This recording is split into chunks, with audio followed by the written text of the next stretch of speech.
Hello and welcome to Friday Double Bill, the show where we analyze and evaluate the latest films from Bollywood and Hollywood to help you make a more informed choice at the movies. I'm Fahad Samar and this is Mayank Shekhar. If you're a huge Hollywood fan, this is turning out to be a great weekend at the theaters. There is Christopher Nolan's stellar Interstellar, followed by Nightcrawler. That's another movie that we'll be looking at, which is about a reporter who does the graveyard shift. The big Bollywood movie, of course, is Rasiya, starring Randeep, Hooda and Nandana. Rasiya, directed by Ketan Mehta, is a biopic on the 19th century master artist Raja Ravi Verma. While the film looks expansively at one of India's best-known painters' life, at the center of the story is a court case involving the artist's work. The case in the British Court of Law concerns a painting of a nude woman from Indian mythology that is considered to be an affront to both Hindu religion and Indian culture. While Raja Ravi Verma fights the case on his own, the film looks back at his journey growing up as a child in Kerala and establishing himself as a pioneer in the field of Indian arts.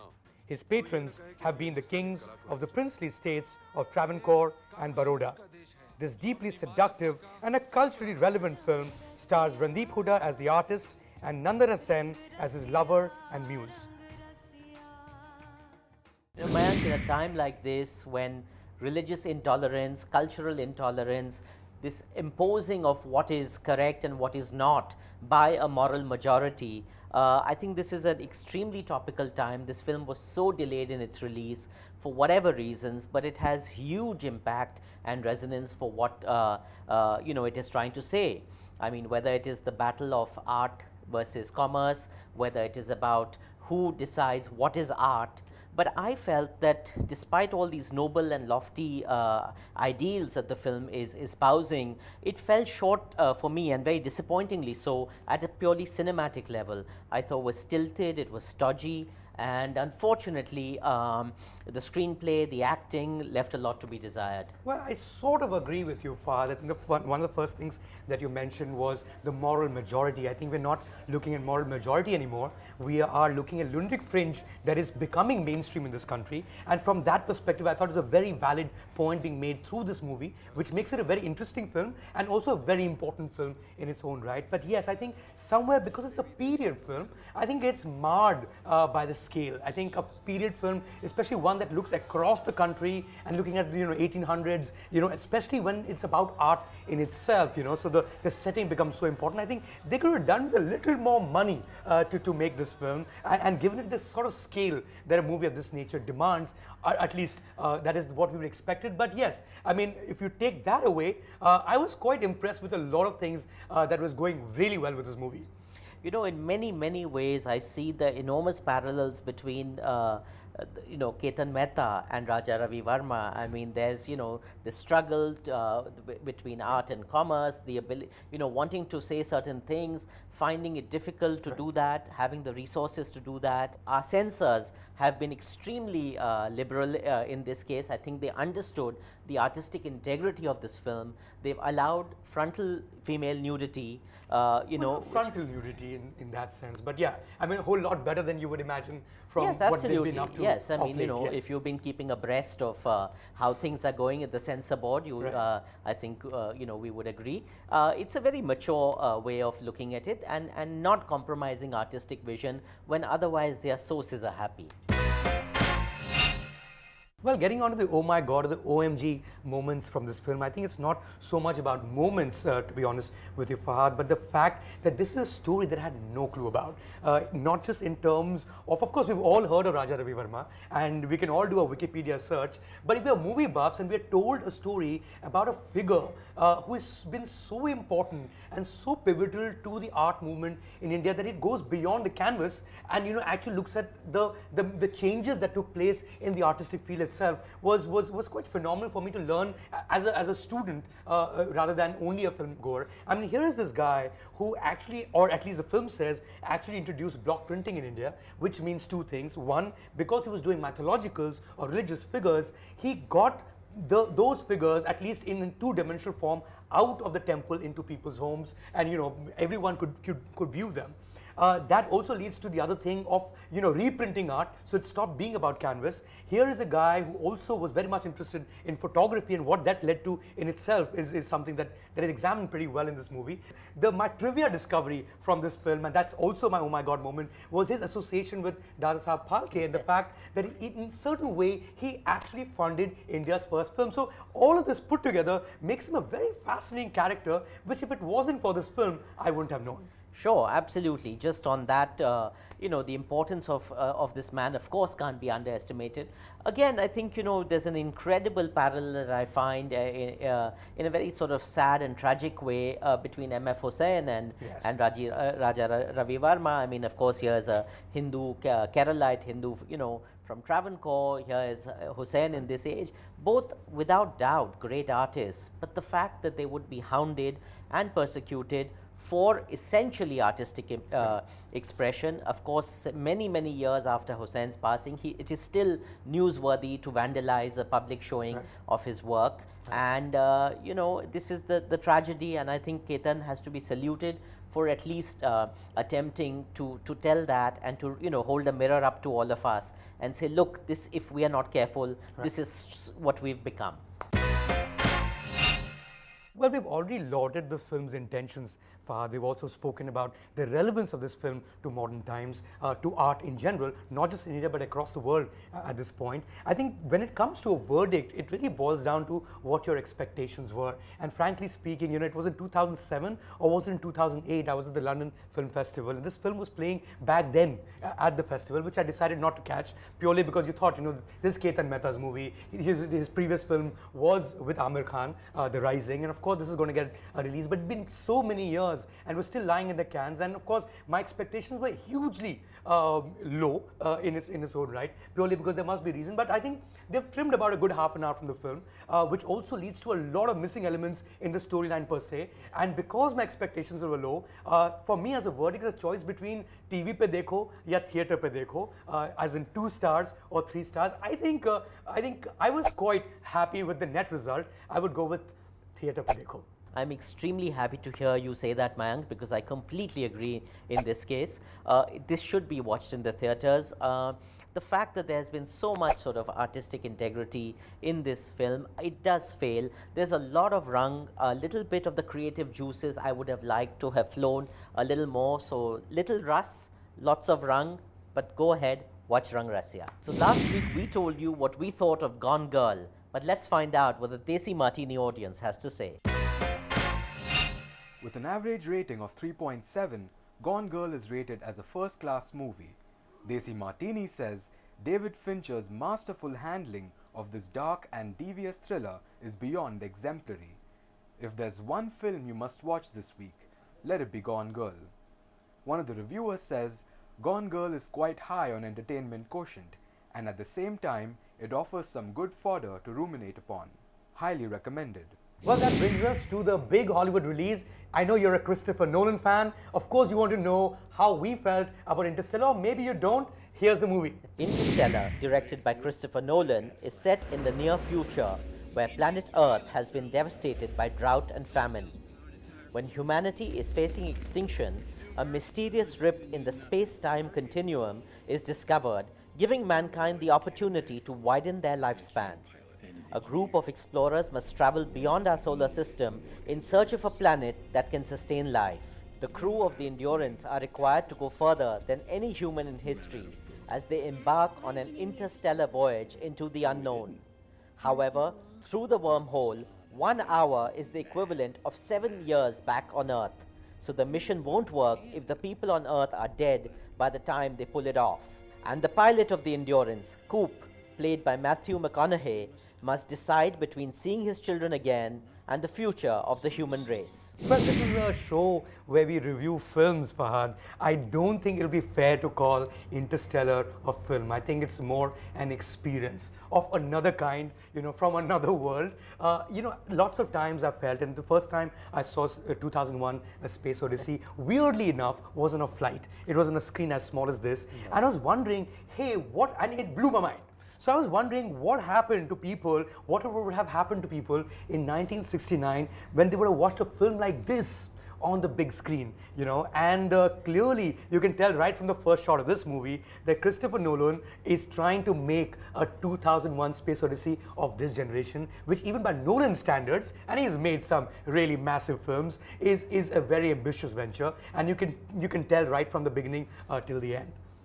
Oh, completely. I mean, you know, given that he is one of the old school filmmakers and that he insisted on shooting on IMAX film as opposed to digital, the fact that he's done incredible things with the sound mixing, this is incredible. You know, it's an experience. Suddenly you feel the seat vibrating violently when the aircraft is lifting off, I mean, the spacecraft.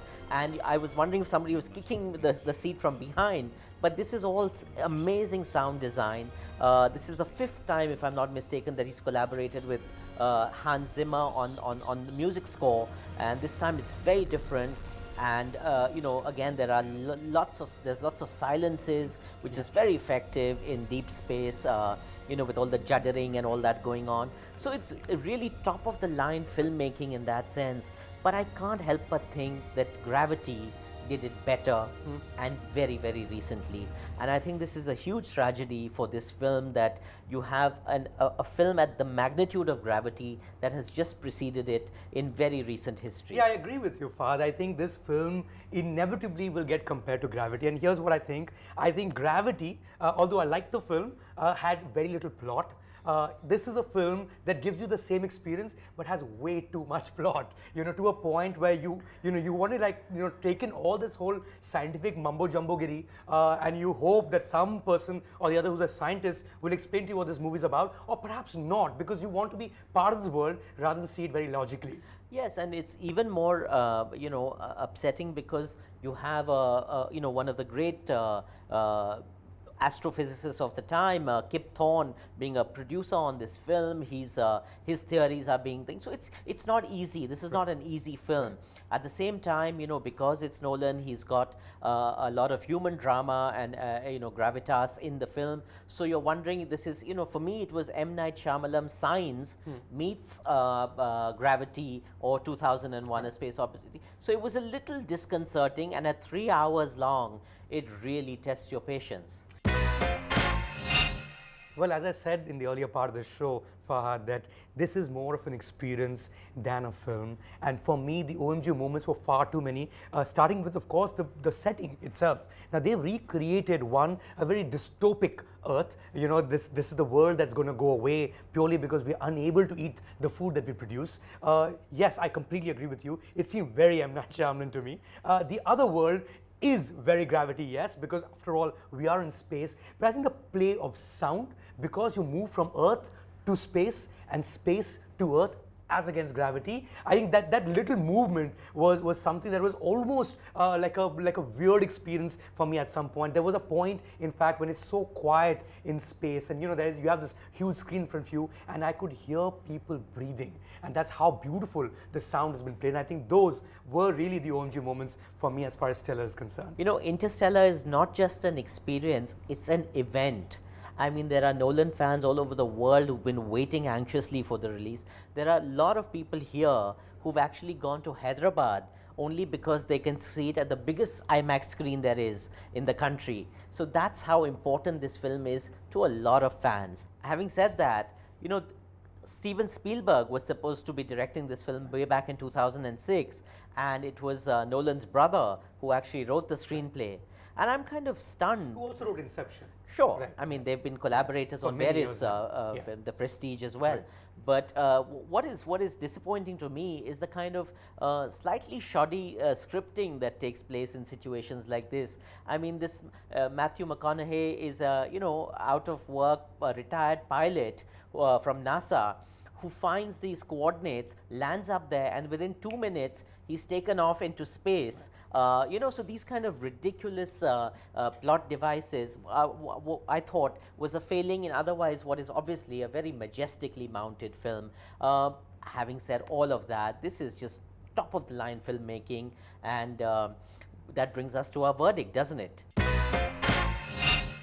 Well, I think when we talk about a film, we talk only about plot. when you talk about an experience, it's very important for viewers to know, and of course, all those who are Christopher Nolan fans who watch this film anyway, they don't need endorsement from us. But I have to make this very clear, because there are only 2 or 3 IMAX screens across India, and Dark Knight Rises, which I think is one of the finest Nolan movies, besides various others that he's made, I watched first time on a 2D screen, on a regular single screen as it turns out, and it was hardly a film compared to the one that I watched on the IMAX screen. So I think if you're not watching Interstellar on the IMAX screen, you're missing out on something. All those guys who went to Hyderabad, I think it's worth their ticket to space, as it turns out. Yes, I mean, unfortunately, it's not even a question of whether dekho ya pheko. It's a full-on dekho, but it's not just screen pe dekho or theatre mein dekho and isi weekend pe dekho, but please do yourself a favor or IMAX pe dekho. Well, that brings us straight to the other big release, as also a Hollywood release of this weekend, that's the Nightcrawler. Directed by Dan Gilroy, Nightcrawler is a pulse-pounding thriller set in the nocturnal underbelly of contemporary Los Angeles. Jake Gyllenhaal stars as Lou Bloom, a driven young man desperate for work who discovers the high-speed world of LA crime journalism. Finding a group of freelance camera crews who film crashes, fires, murder and other mayhem, Lou muscles into the cutthroat, dangerous realm of night crawling, where each police siren wail equals a possible windfall and victims are converted into dollars and cents. Aided by Rene Russo as Nina, a veteran of the blood sport that is local TV news, Lou thrives. In the breakneck, ceaseless search for footage, he becomes the star of his own story. Well, Parth, was it only 2 or 3 weeks ago that we reviewed a film at least set in the world of journalism, that was Kill the Messenger? Fantastic film. That was the subliminal side of journalism, where you're looking at something larger than yourself, when you're looking at changing the world. This is the other side of journalism, which is on the side of ridiculous, obviously, where you're looking for nothing but entertaining an audience, which is no different from what general entertainment shows are on television. And what happens in the US, inevitably 10 or 15 years later, happens in India as well. And it's happening a lot here, though not to that extent. So I think the fact that we're looking at an aspect that is so important, and from the side which is behind the scene, by itself is a scary thought, purely because I mean, journalism as a genre is very easy in the sense of every narrator is a reporter of some sort, so you can always have a hero who's that person. But when you look at the narrator's life or the reporter's life, and in this case the life of a graveyard shift crime reporter who is psycho, to say the least, it scares you to some extent. As well it should, and really this explores it's a very in-depth sort of analysis of the failure of journalism, the kind of yellow journalism that exists in LA. There's 2 kinds of parasites, night crawlers really. One are the paparazzi who go after all the celebrities that LA is peppered with. The other is this local news channels, the stringers, who go out looking for murder and mayhem, and preferably if it's a white crime against a white suburban or affluent person, it's even more newsworthy. One can never forget the O.J. Simpson van and all those news crews and helicopters following. So I guess one has to be grateful that this kind of journalism hasn't come to India as yet. The paparazzi are still respectful of the celebrities. Local news hasn't gone into this kind of stuff, but in a way actually it has, and it is scary. Well, there is no other way but to look at every film that we watch in India with the India Connect in some sort or the other, and I'm glad that you're able to see that trend that journalism has taken, at least tabloid journalism has taken in the past few years for a variety of reasons. But I think this is what it could look like, and here is, and those are my OMG moments from this film anyways.